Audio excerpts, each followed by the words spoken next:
Halo Hen, apa kabar? Hai Franz, apa kabar? Gua baik-baik aja, tapi kemarin ini Dubai baru dibom lagi kan. Jadinya tuh Lagi? waktu gua lagi terbang nih. Iya, lagi dong. Jadi waktu gua lagi terbang balik dari Manila ke Doha, yang Hmm. tadinya harusnya hanya 8 jam, Hmm. jadi hampir 10 jam dong. Wow. Tapi jad- Iya, karena jadwal terbangnya jadi terpengaruh lagi nggak? sejauh ini sih enggak sih, masih belum ada penerbangan yang di-cancel atau gimana. Hanya ya rutenya berubah dan berubah mendadak. Kami tuh udah Oh. agak tegang gitu, jangan-jangan harus layover di tempat yang aneh gitu. Terus kami udah mikir, aduh jangan-jangan harus nyuci baju lagi di hotel atau beli baju baru gitu loh. Oh, oke. But yeah, we landed safely in Doha. It's just that the flight became a bit longer gitu. Thank God. Terus sekarang hari ini, itu kejadiannya kapan, Franz? 2 hari lalu. Wow, So oke. new. Tapi hari ini Baru banget udah nggak ya. ada apa-apa lagi. So far so good karena gak ada misil yang diterbangin ke Qatar gitu secara langsung dari Iran kan atau dari pihak manapun. Hanya negara tetangga kami yang kena gitu loh. And it actually affects us karena kan kami terbang lewat mereka kan. Iya. Dan mereka tutup deh airspace jadi harus muter gitu. Oh, wow, gile. Gimana kerjaan Hen? Gue dengar kemarin lu overwhelmed. Iya, aduh, lagi capek, lumayan capek banget. Even sebenarnya to be honest sampai sekarang masih capek. Tapi at the same time I have no other choice to be grateful, ya kan? In this economy kayak ya udah syukuri aja apa yang ada di depan mata gitu kan. I mean sebenarnya lu ada pilihan sih buat jadi ungrateful juga. Betul. But you wisely chose to be grateful. Iya, benar, Dan benar, guys, that's what you call grit.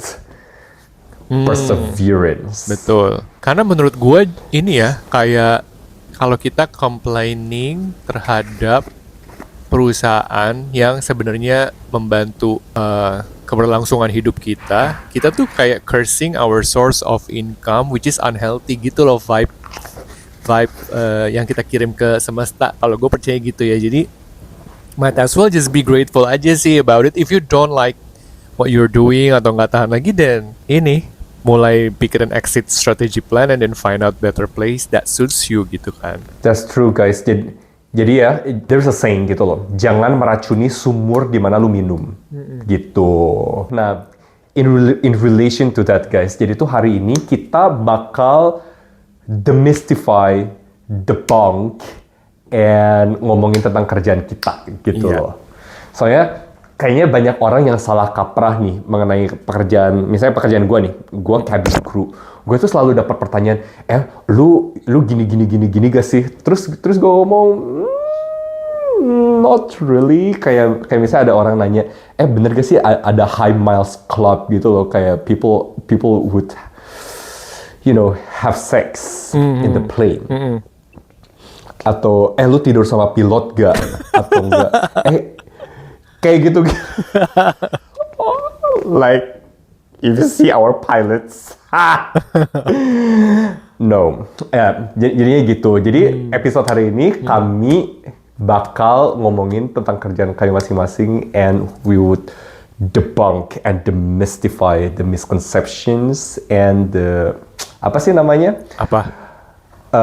Prejudice mengenai pekerjaan kita masing-masing, Hen.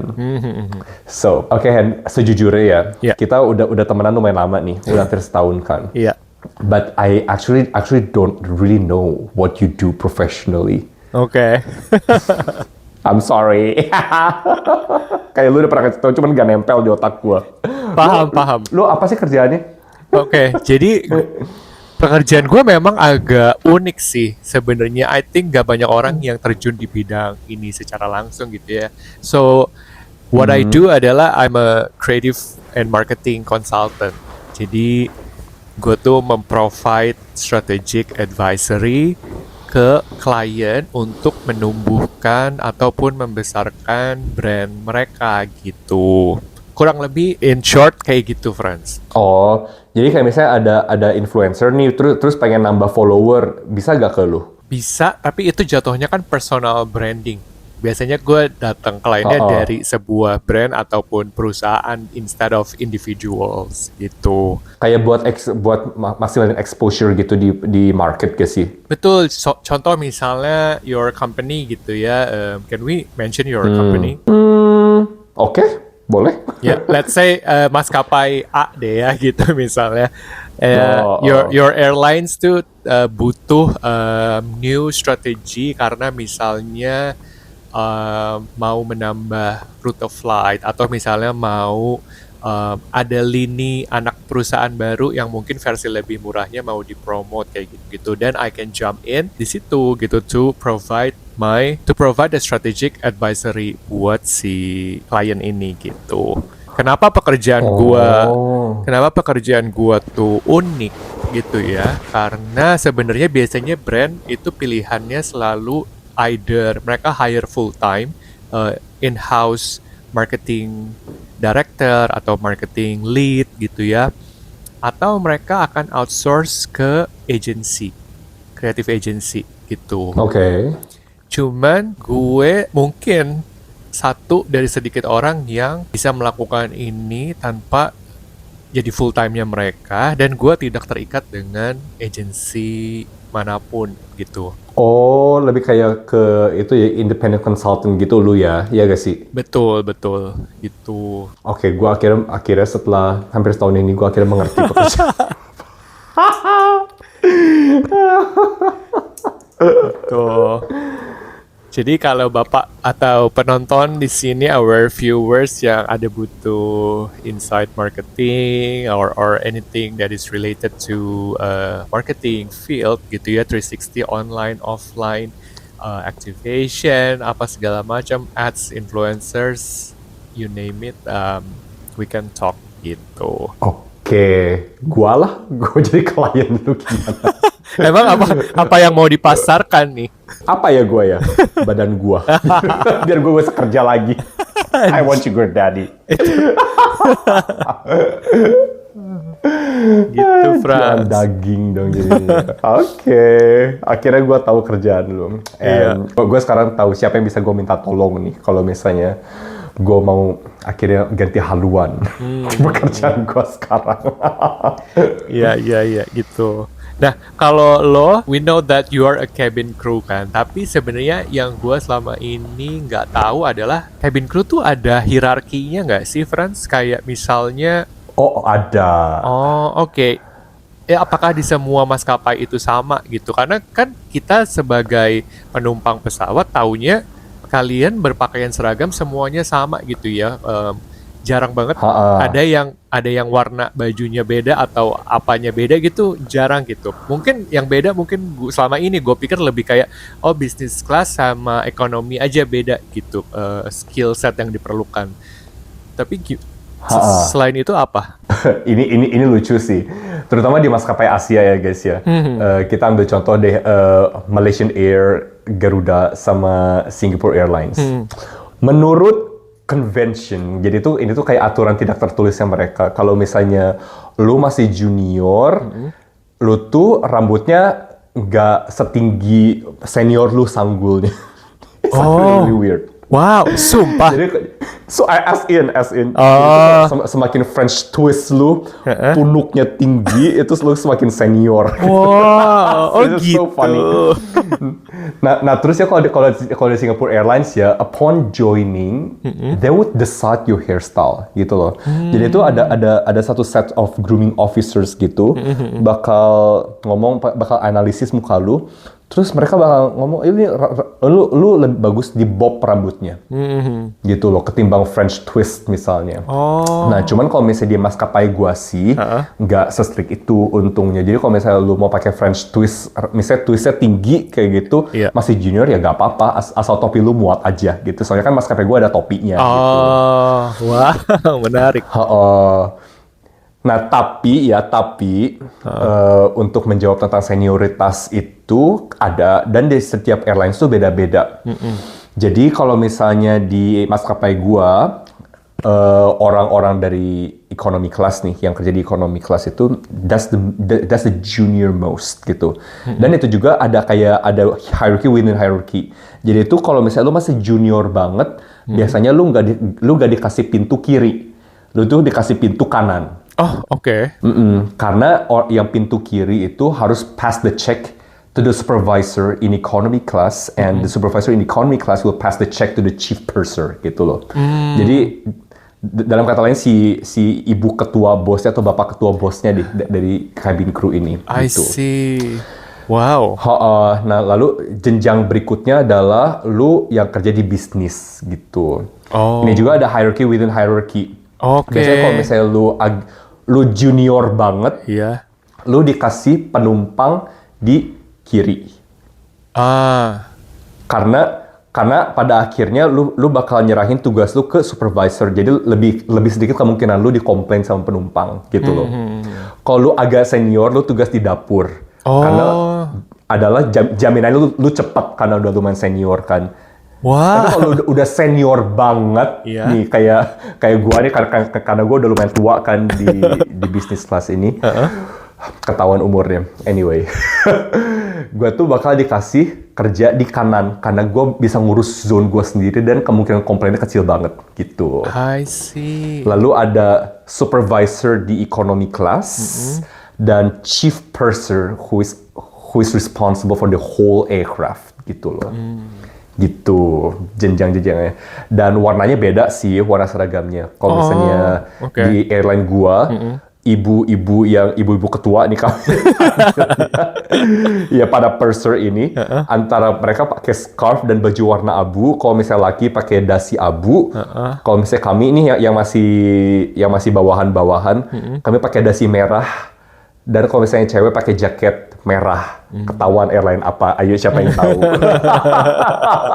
Ya.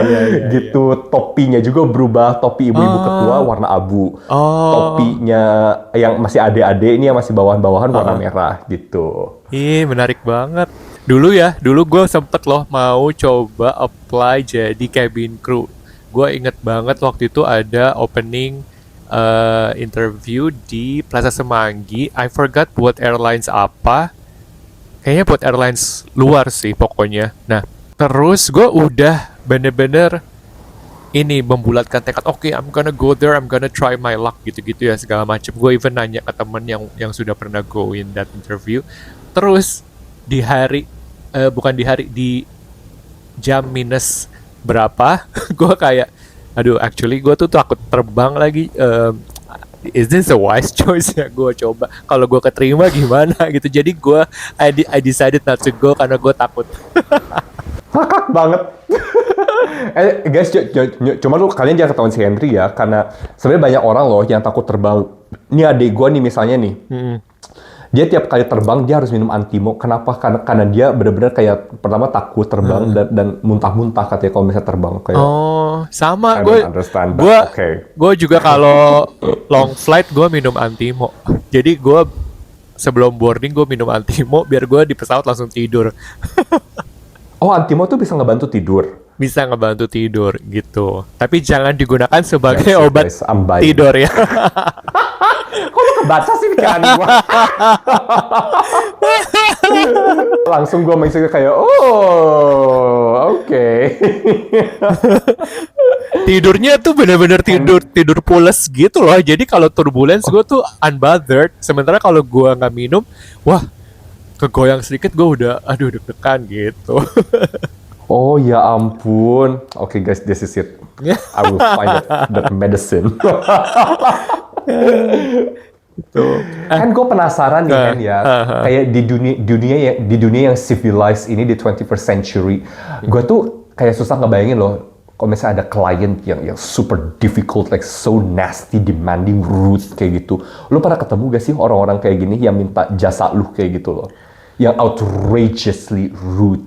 Thank God belum pernah. Well, pernah, tapi dulu waktu ketika gue masih bekerja di agency. Jadi ketika gue masih bekerja sebagai profesional gitu ya di kantor. Tapi ketika gue sudah menjalani profesi ini sendirian, gue selalu approach-nya ke klien gue itu gue education dulu di awal. Jadi gue bukan menjelaskan, bahkan gue assess dulu. Lo tuh kebutuhannya apa? Lalu apa saja yang sudah pernah lo lakukan gitu-gitu. Terus gue educate bahwa untuk mencapai objektif lo ke sana, kita tuh bisa ada beberapa rute nih, gitu ya. Ada rute A, B, C, D, F, G, short term, long term, tergantung how much budget you have. Dan semuanya ada yang instan, ada yang kayak maraton gitu ya. Yang maraton benefitnya apa, yang short, yang sprint benefitnya apa, kekurangannya apa gitu. Jadi gue selalu di depan I'm being very clear to set up the expectations, sehingga dan gue juga jadinya belajar membaca potential klien gue, apakah memang secara vibe kita itu gue tuh bisa membantu lo atau enggak. Karena gini ya Frans, ada orang-orang yang nggak bisa dibantu gitu sebenarnya gitu. Jadi I don't wanna waste my time and energy even though I need the money to help somebody yang nggak bisa dibantu gitu sih. Nah, jadi to answer your question, yes, pernah 2 kali, and itu thankfully my company sangat amat protektif terhadap karyawannya, terhadap internal timnya. Jadi the CEO decided to terminate the contract gitu, which I'm very thankful, karena banyak banget kalau di dunia agency atau dunia kreatif gitu ada tendensi ini mendewakan klien.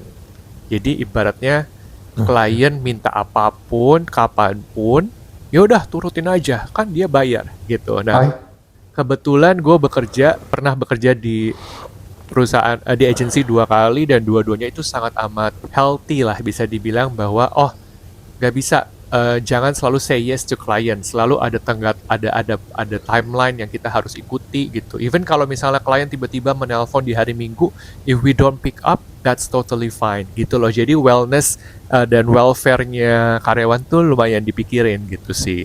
Nah, value itulah yang gue terapkan ke diri gue sendiri sekarang setelah bekerja gitu. Jadi ya, I'm happy about that sih. Oke. Kalau misalnya, ini gue jadi penasaran nih. Kalau misalnya emang perusahaannya, it sounds really good loh.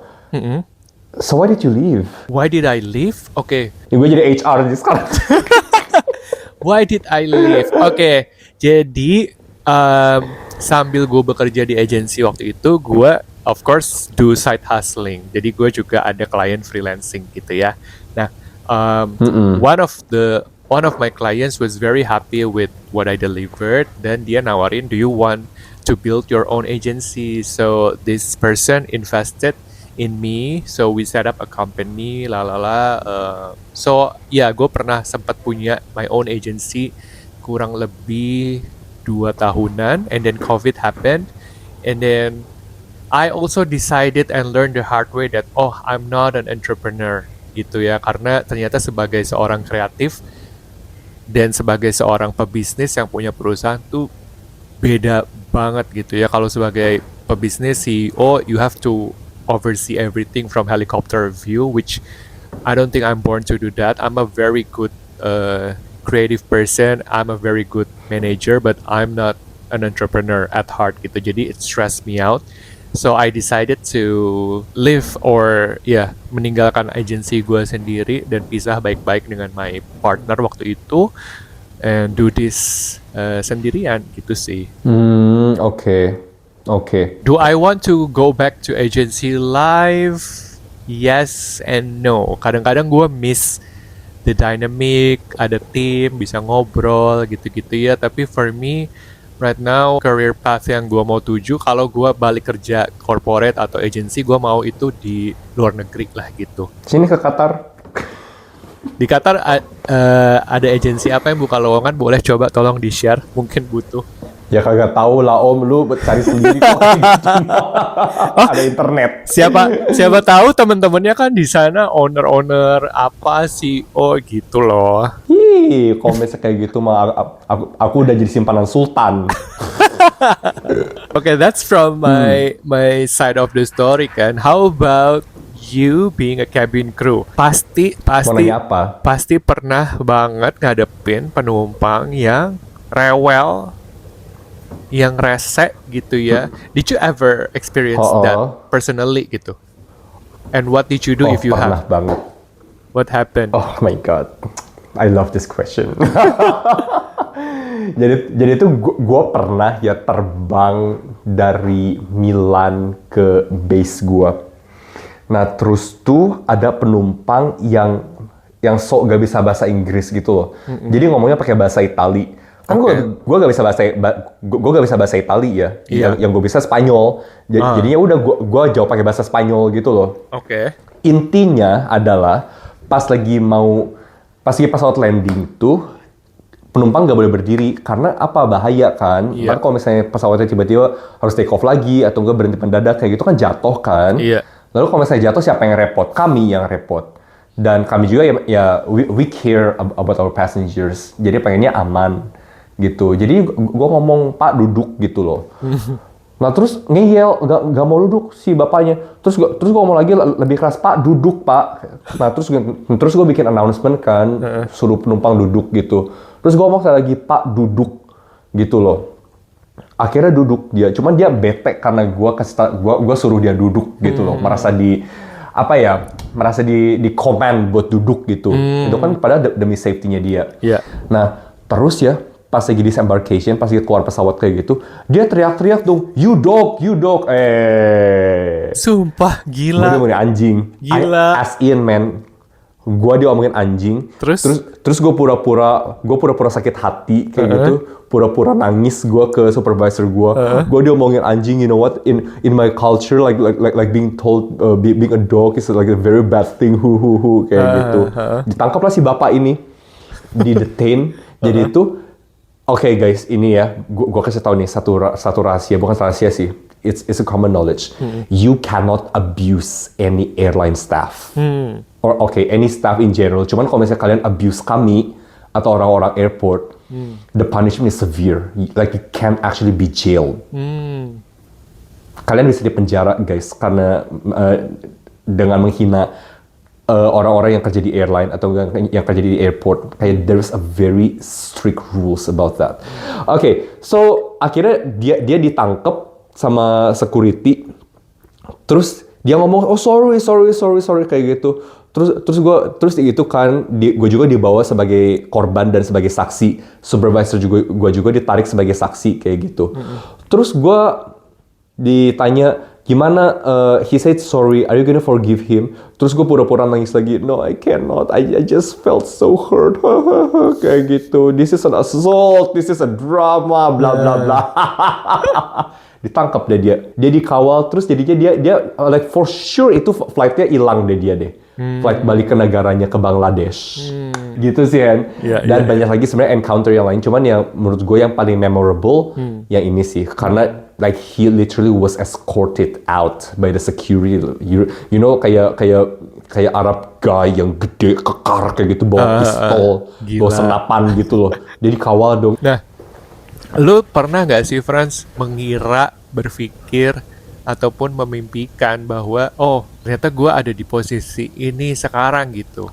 Apakah ini sebuah pekerjaan yang memang lu inginkan since you were young, atau it just kinda happen to you accidentally gitu? Neither sih Beb.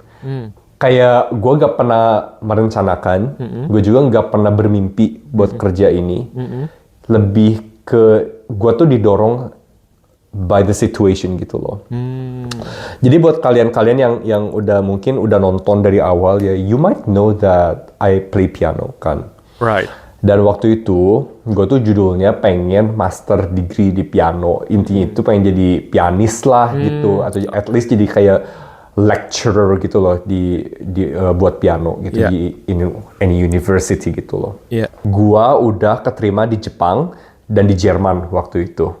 Nah cuman meskipun sekolahnya gratis, gue tuh butuh show money kan, dan I didn't have that.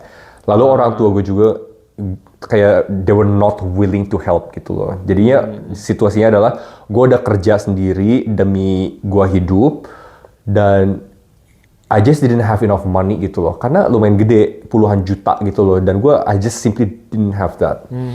Nah jadinya waktu itu mantan gue ngomong, kenapa lu nggak coba apply jadi mugara aja? Terus gue mikir, you know what, it's not a bad job. Yeah. It pays well. lalu gue bisa keliling dunia, why not?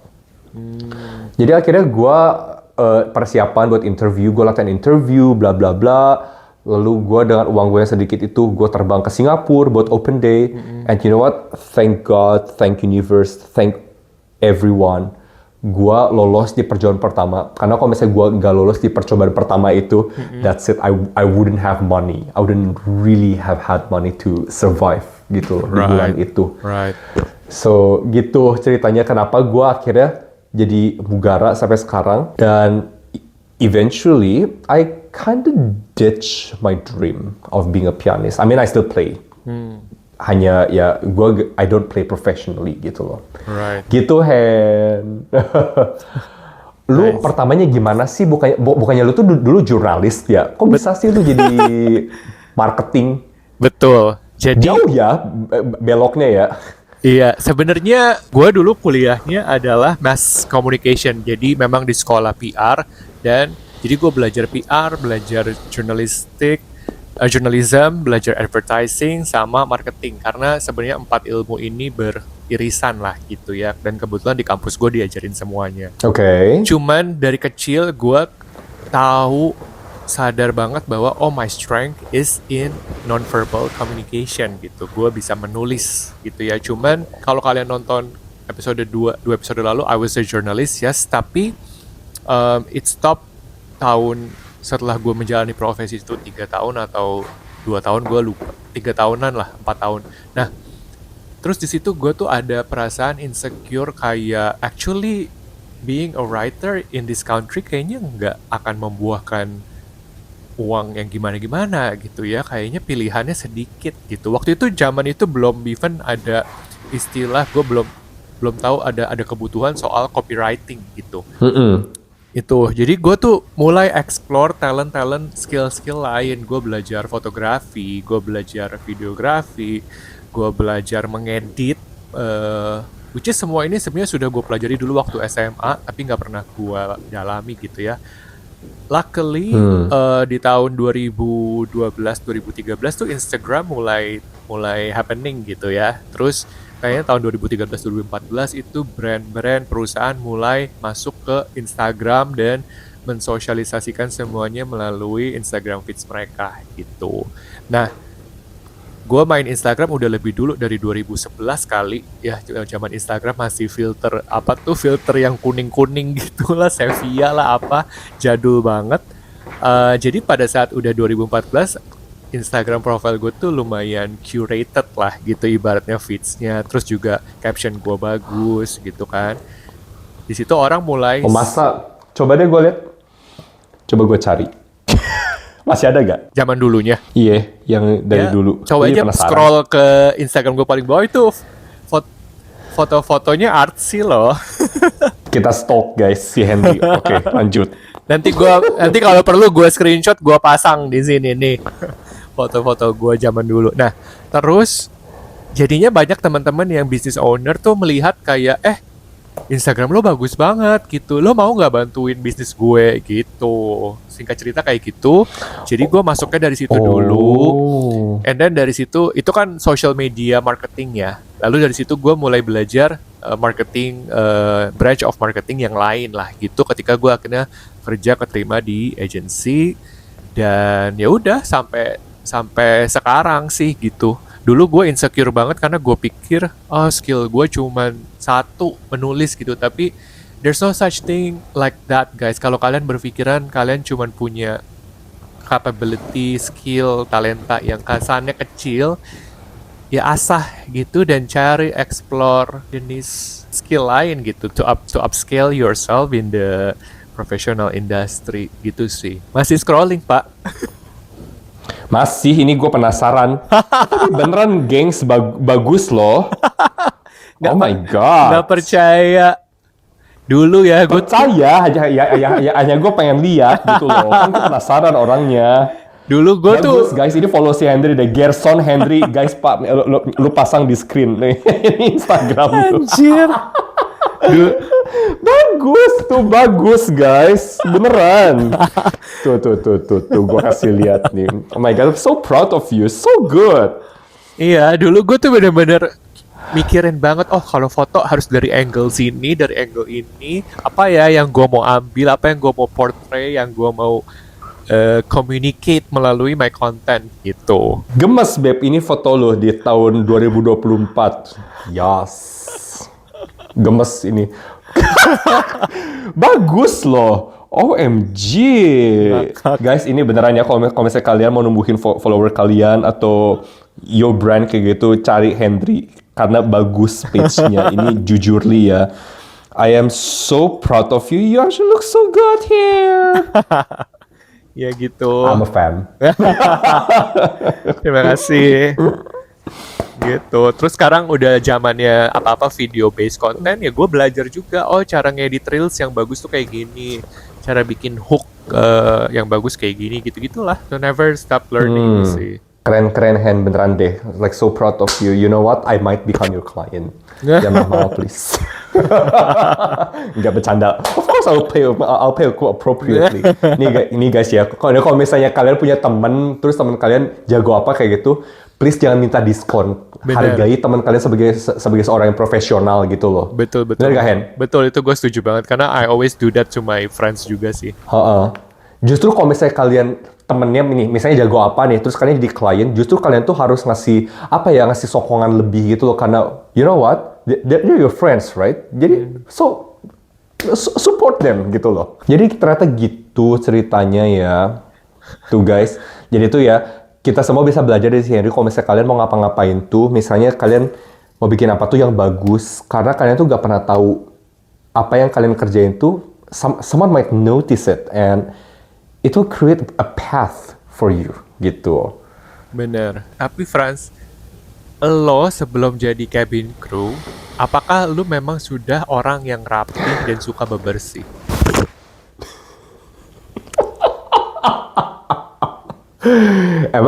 Karena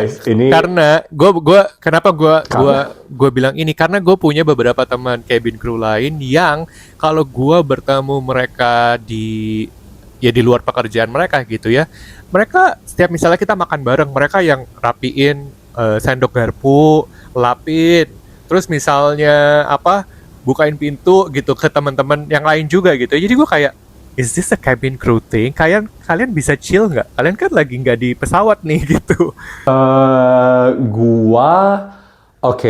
I already cared about etiquette even before gitu loh. Iya. Dan gue juga care mengenai my self presentation gitu. Karena before kan gue juga gak terlalu punya uang ya.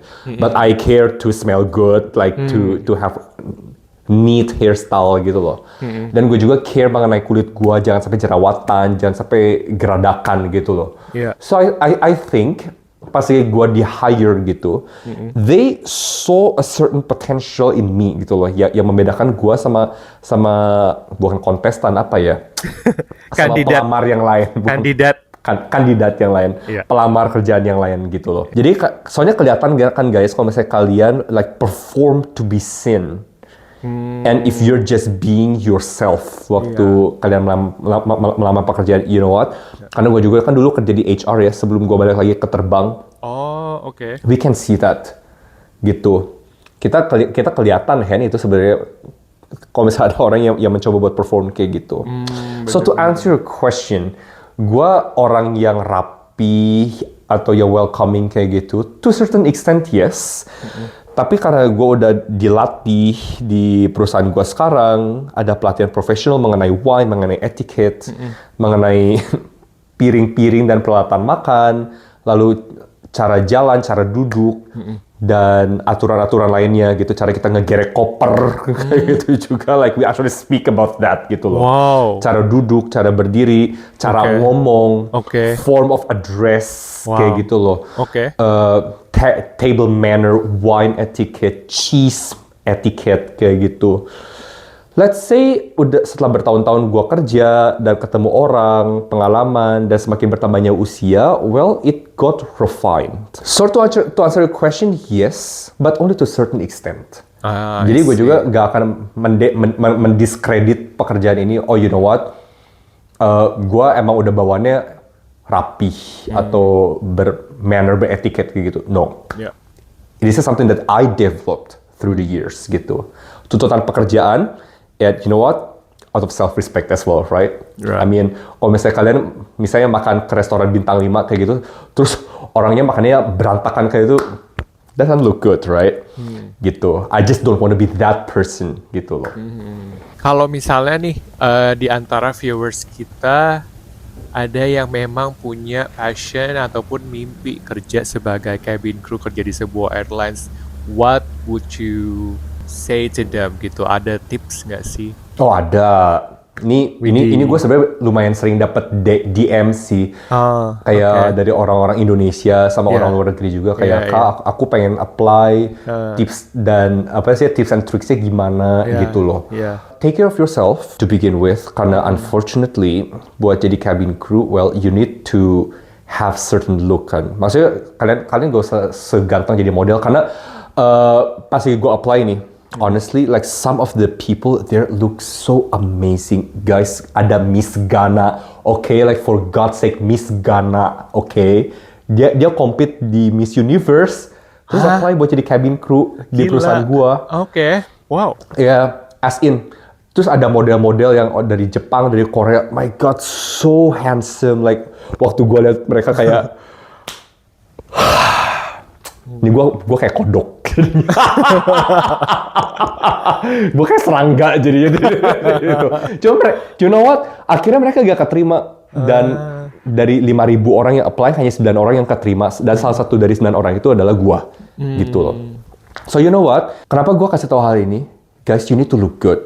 Looking good doesn't mean being handsome or being so pretty. Looking good means kulit kalian bersih, kalian gak overweight, kalian tegap, kalian potongan rambutnya rapi, lalu kalian nggak bau, dan pakai baju juga yang rapi, kayak gitu loh.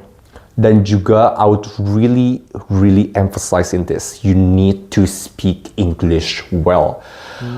Unfortunately, Inggris adalah bahasa dunia internasional kan. And you just cannot swim in the international setting without speaking good English, gitu loh. Good English gitu, maksudnya bukan kalian bicara dengan aksen tertentu, misalnya you wanna sound British, you wanna sound American, you wanna sound Australian, whatever. No, gak usah guys. Jadi kalian, but you need to sound good in the sense that pemilihan kata kalian bagus, teratur, ngomongnya gak buru-buru dan jelas. Ini paling penting. You need to sound clear, gitu. Dan yang terakhir ya, ini tips and trick dari gua sebagai orang tua, lumayan tua di industri ini. Kadang ada juga udah 20 tahun, 30 tahun still flying kayak gitu. Basically hanya 8 tahun, belum 10 tahun. I can tell that jangan kalian rendah diri. Just apply. Karena nobody is gonna belittle you for that. Just apply, man. Kayak biasa like to apply to this job is free. Just drop your CV, show up for open day, and let's see. Gitu. Dan kalau misalnya kalian ditolak, jangan patah hati. Gua kenal ada satu cabin crew orang Indonesia di sini. Man, dia apply, lo tahu berapa kali? Apply 10 kali. 10! Gila, 10 kali? Wow. 10, man. Pas dia apply ke 11 kali, keterima. Anjir, dan dia masih di sini sekarang, terbang, happily flying, gitu. Jadi jangan patah hati. If you actually want to be a cabin crew, just go for it. But make sure you do your homework, gitu loh. Wow, that's so good tuh ya, teman-teman, adik-adik sekalian yang mungkin memiliki impian bekerja di international airlines kayak Coco France ini. Listen to what he said, he's a living proof, he's been there, done that gitu ya. Nah, orang yang pengen jadi lu nih, Hen, jadi kayak marketer gitu loh. Kan ada orang yang pengen jadi influencer, cuma kan influencer tuh butuh juga kan orang-orang yang memanage gitu loh. Ada juga orang yang pengen kerja di belakang layar kayak lu. Tipsnya apa sih yang mereka harus pelajari? Wah, oke. First of all, never stop learning. Jangan pernah berhenti belajar karena dunia marketing, dunia kreatif itu selalu ada hal baru. Setiap hari, setiap bulan, setiap tahun. Lo lose track sedikit aja udah kehilangan, lo nggak relevan lagi. So you need to update yourself. Oh, hari ini zamannya konten foto udah nggak relevan lagi. Hari ini tiba-tiba reels. Ya lo belajar, lo dalemin gitu. Tahu-tahu abis udah pelajarin reels, tahu-tahu kayak reels sudah nggak perform. Sekarang zamannya carousel. Belajar gitu. Jadi never stop learning, never stop seeking for inspiration and fresh ideas. Datangnya dari mana aja gitu. Gue kalau setiap kali ke sebuah tempat, gue selalu mempelajari. Oh, dia logonya ditaruh di sini, kenapa ya? Gitu. Oh, kenapa dia seragamnya gitu ya? Gitu. Gue mempelajari, gue mengobservasi. Itu pertama, never stop learning. Terus kedua, kadang-kadang ya orang tuh berpikir tugas kita itu adalah problem solving, guys, gitu ya. Kadang-kadang orang berpikir untuk jadi seorang konsultan di area marketing, creative, branding gitu ya. Lu harus selalu punya ide out of the box. Padahal enggak gitu, karena sebenarnya yang klien perlukan adalah apakah masalah mereka terjawab atau tidak gitu. Buat kita mungkin ide kita biasa aja, tapi buat klien bisa jadi it's very out of the box karena it answers their problems gitu ya. Jadi jangan pernah berkecil hati atau nggak pede dengan ide sendiri gitu. Kalau kalian sudah memperkaya diri terus-terusan kayak tadi, langkah pertama yang sudah dilakukan, never stop learning, I believe kalian lama-lama makin tajam kok untuk kasih problem solving yang terbaik gitu, solusi yang terbaik gitu. Terus yang ketiga adalah yang paling penting, disiplin sih gitu ya. Gue sering banget mendengar orang glorifying lagi-lagi kalau lu bekerja di agency, ya gue baru bisa kerja jam 11 malam karena idenya baru datang jam segini. Terus akhirnya lu kerja sampai jam 3 pagi, terus baru seriously ada yang kayak gitu? Oh banyak, that's such a stereotype lah. Yeah, I mean not only in Indonesia, I think globally around the world orang di agency kayak gitu. Cuman oh my god, I learned the hard way.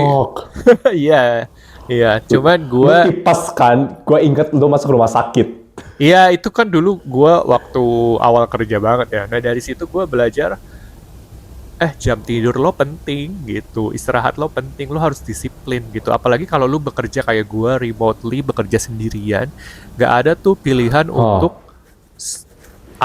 misalnya ada banget godaan untuk udahlah hari ini kan gak ada meeting. Gue pernah ya Frans di coffee shop.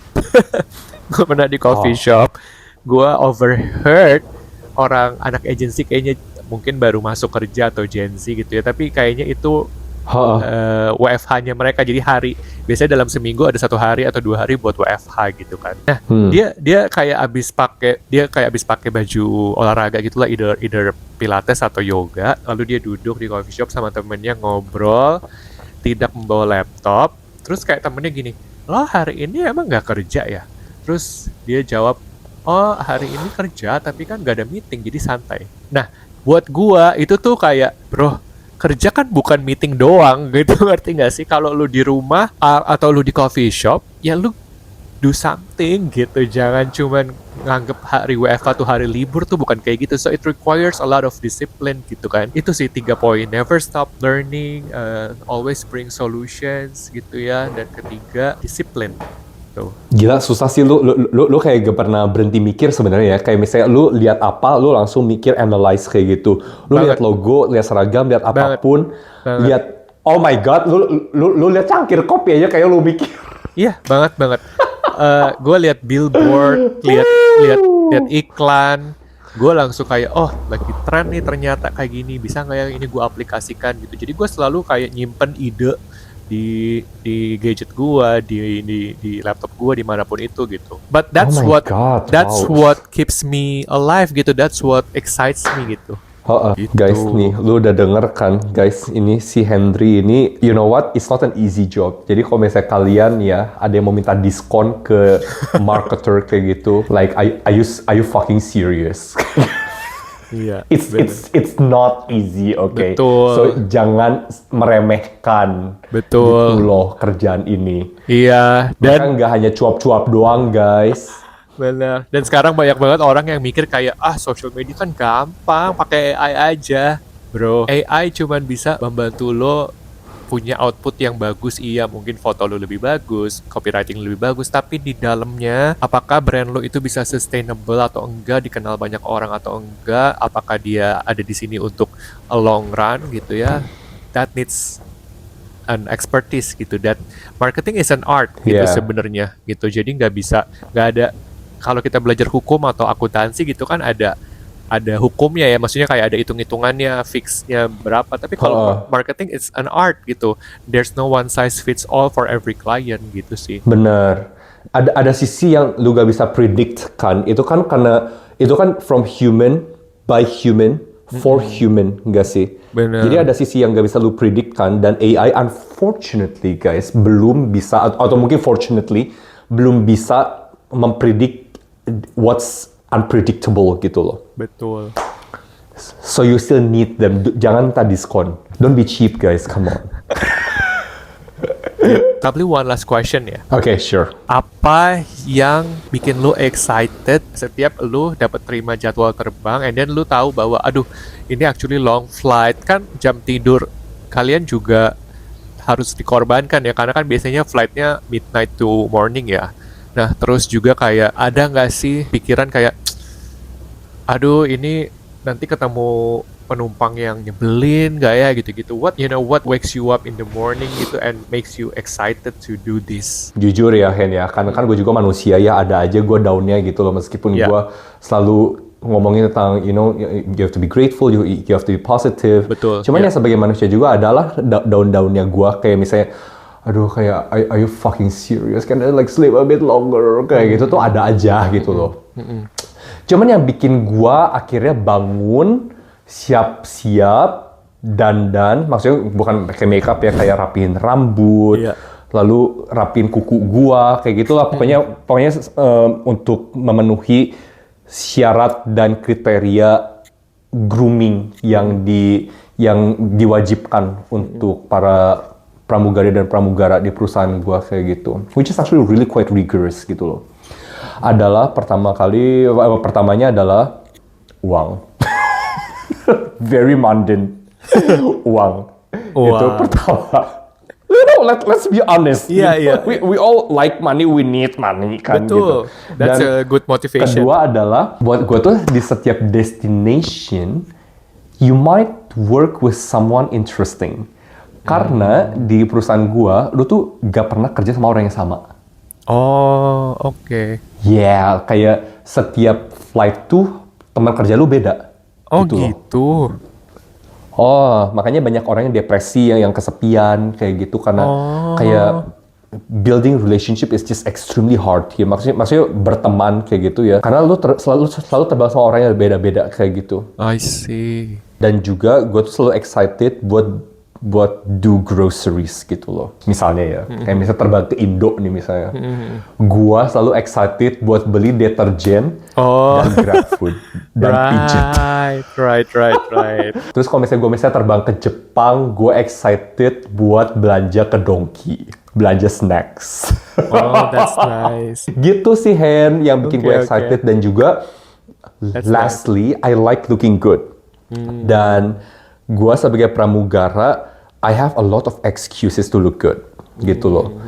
Karena I like maintaining my weight. Gue juga enjoy like taking care of myself. Iya. Buat selalu ensure kulit gue selalu terawat, rambut gue terawat, kayak gitu loh. Jadi pas lagi gue udah assemble semuanya, gue udah pakai seragam, rambut gue udah rapi. I would look at myself in the mirror and you know what, you look good, and I feel good thinking that. Narsis ya. No guys, it's self-love. Ya, gitu betul. sih Hen. That's very nice. I think kalau dari gue, that's about it sih for this episode. Oke guys, jadi kalau misalnya kalian masih penasaran mengenai pekerjaan Henry atau pekerjaan gua, just comment and you know what, we will answer your question. Iya. We might include it in our next episodes. Gitu. True. I hope this episode tuh bisa ngasih kalian fresh perspective about these two industries ya, and these two particular job. Yang paling penting sebenarnya to close this episode adalah gue pengen ingetin do what you love gitu ya, and love what you do.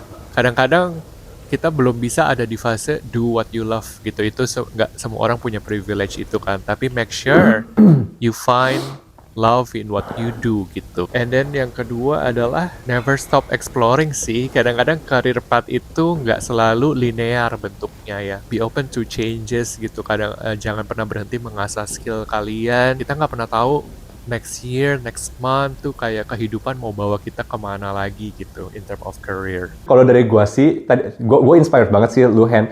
Kayak lu tadi ngasih tau ke semuanya bahwa lu jadi lu yang sekarang ngerjain pekerjaan yang lu sekarang adalah karena ada orang yang notice your good work gitu loh. Like you did such a good job. Dan waktu orang ngeliat Instagram page lu, they got inspired. Dan akhirnya they wanted your professional opinion and help gitu loh. Jadi guys, intinya adalah dalam setiap apapun yang kalian kerjakan, selalu kerjakan yang terbaik. Selalu kasih yang terbaik. Do your Bener, best effort, bener. give your best effort gitu loh. Karena kalian tuh gak pernah tahu siapa yang ngeliat dan siapa yang get inspired by your work gitu loh. Betul. Lalu satu lagi, look good, feel good. Jaga diri kalian baik-baik, jangan sampai overweight, jangan sampai kurang tidur, jangan sampai geradakan. Makan yang benar, yang bergizi, love yourself. Karena, you know what, it feels good to look good. Alright, that's it for today guys. We'll see you on the next episode. Thank you so much for watching. Bye-bye. Bye, bye love.